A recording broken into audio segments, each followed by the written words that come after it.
Han llegado a Santa Elena comisarios rusos y austriacos, si el objeto de su misión es llenar una parte de los deberes que los emperadores de Austria y Rusia han contraído por el Tratado de 2 de agosto y velar sobre los agentes ingleses a fin de que en esta pequeña colonia en medio del océano no falten a los respetos debidos a un principio unido a ellos por los lazos del parentesco y otras relaciones.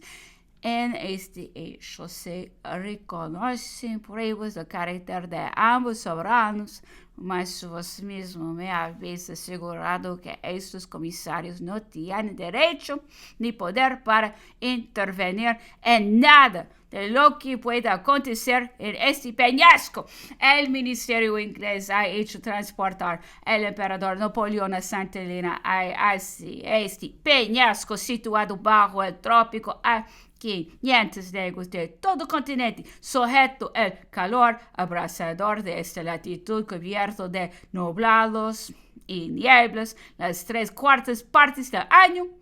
Es al tiempo el país más seco y el más húmedo del mundo, y el clima más contrario a la salud del emperador. El odio a presidio a la elección de esta vivienda, así como a las instrucciones dadas a los oficiales que manejan este país.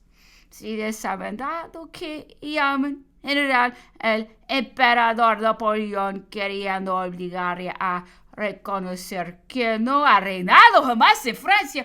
Esto le ha decidido a no tomar un nombre incógnito, según se había propuesto al salir de Francia, siendo primer magistrado a vida bajo el título de primer cónsul. Concluyó los preliminares de Londres y el Tratado de Amiens con el rey de la Gran Bretaña. Recibió por embajadores el Lord Cornwallis, Mr. Mary y Lord Whitworth, quienes en esta calidad han residido en su corte.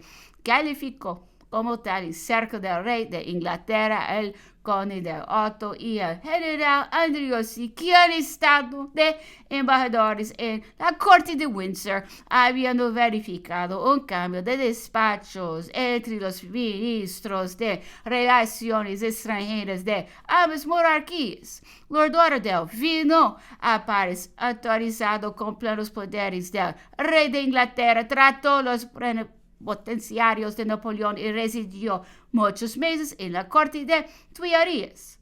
Cuando luego en Châtillon firmó el Lord Castlereagh el ultimátum que las potencias aliadas presentaron, el emperador Napoleón entonces reconoció la cuarta dinastía.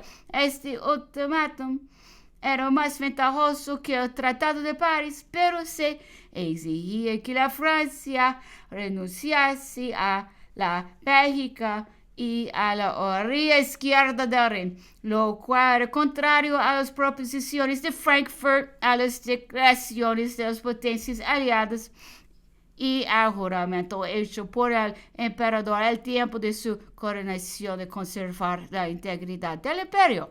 Pensaba el emperador que aquellos límites naturales eran necesarios para la garantía de la Francia y el equilibrio de la Europa, y que la nación, no las circunstancias en que entonces se hallaba antes, debía correr todos los riesgos de una guerra que desprenderse de aquella provincia. La Francia hubiera obtenido esta integridad y conservado con ella su honor si la traición no hubiese venido el auxilio de los aliados. El Tratado de 2 de agosto y el bill del Parlamento británico llaman al emperador Napoleón Bonaparte sin darle más título que el de general. No hay duda que el título de general Bonaparte es eminentemente glorioso, pues que el emperador le llevaba en Lodi, Castiglione, Rioli, Arcola, Loben, en las pirámides y en Abukir, pero después se ha llevado durante 17 años Los de primer cónsul, el emperador, esto sería declarar que no ha sido primer magistrado de la república ni el primer soberano de la cuarta dinastía.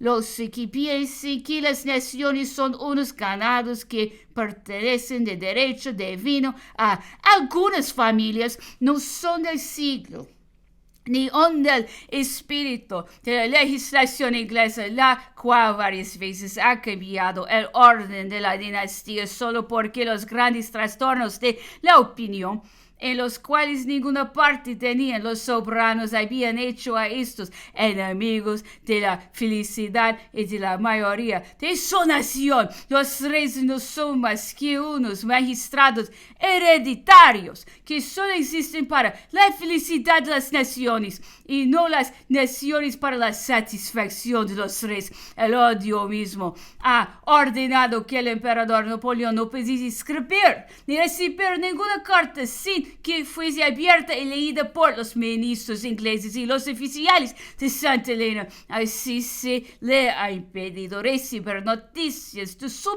madre, de su mujer, de sus hijos y hermanos, y cuando por sustraerse el inconveniente de dar a leer sus cartas a oficiales subalternos, quiso enviarles cerradas al principio. Regente le respondió que según las instrucciones del ministerio solo podían dejar pasar las cartas abiertas. No exige reflexiones esta medida que aún en Argel sería reprobada, pues dará por sí mismo una idea bien extraña de la administración que la ha dictado para los oficiales generales de la comitiva del emperador. Han llegado cartas abiertas que os han sido remitidas y que no habéis entregado porque no venían por conducto del ministerio inglés. Fue necesario hacerles emprender un viaje de 4,000 leguas, y estos oficiales tuvieron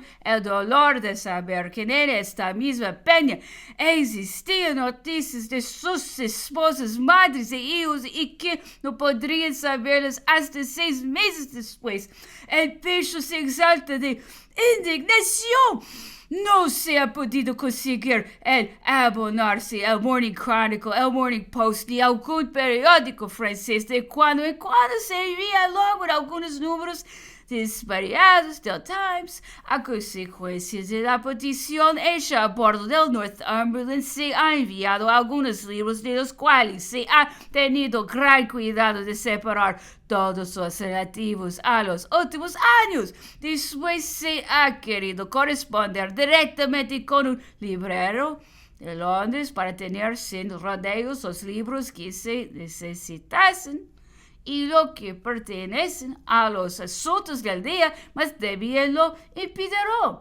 Un autor inglés que había hecho viaje a Francia le imprimió en Londres, se tomó la pena de enviarle para ofrecerle al emperador, pero tampoco había buscado poder remitirle porque no había pasado por el desfiladero de vuestro gobierno. También se dice que otros libros enviados por sus autores no han podido ser remitidos porque en la inscripción de algunos decía el emperador Napoleón y en otros a Napoleón el Grande.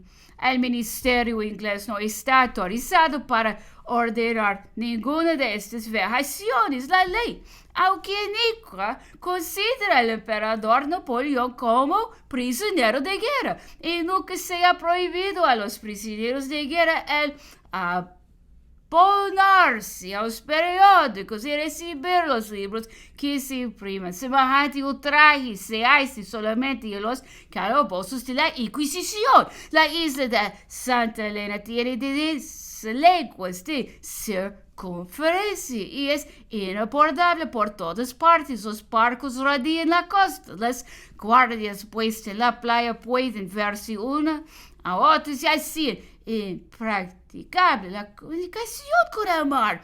El lugarcito de Jamestown es el único puerto donde pueden entrar y salir las embarcaciones. Basta pues vigilar la costa por mar y por tierra para impedir que nadie se vaya de la isla luego. el interceptar lo interior de la isla no puede tener otro objeto que el de prohibir un paseo de 8 a 10 millas que se podría hacer a caballo y cuya privación, según la consulta de los facultativos, previo a los días del emperador, se ha establecido para esto. La habitación de Longwood expuesta a todos los vientos, situada en terreno estéril, inhabitado, sin agua y que no es susceptible de ningún cultivo en un recinto de más de 1.200 tuesas. Se ha establecido un campamento a unas 1.200 tuesas de aquella sobre un montecillo y se acaba de formar otro poco más o menos a igual distancia en la dirección opuesta, de modo que en medio del calor del trópico solo se ven campamentos por cualquier parte se mire. El almirante Malcolm, habiendo conocido cuán útil sería para el emperador el hacer una tienda en esta posición, ha hecho que sus marineros establecieran unos 20 pasos de la casa y este es el único sitio donde se puede encontrar sombra. Sin embargo, el emperador está muy satisfecho del espíritu que anima a los oficiales y tropas del Bravo Regimiento 53, así como lo estuvo del equipaje del Northumberland.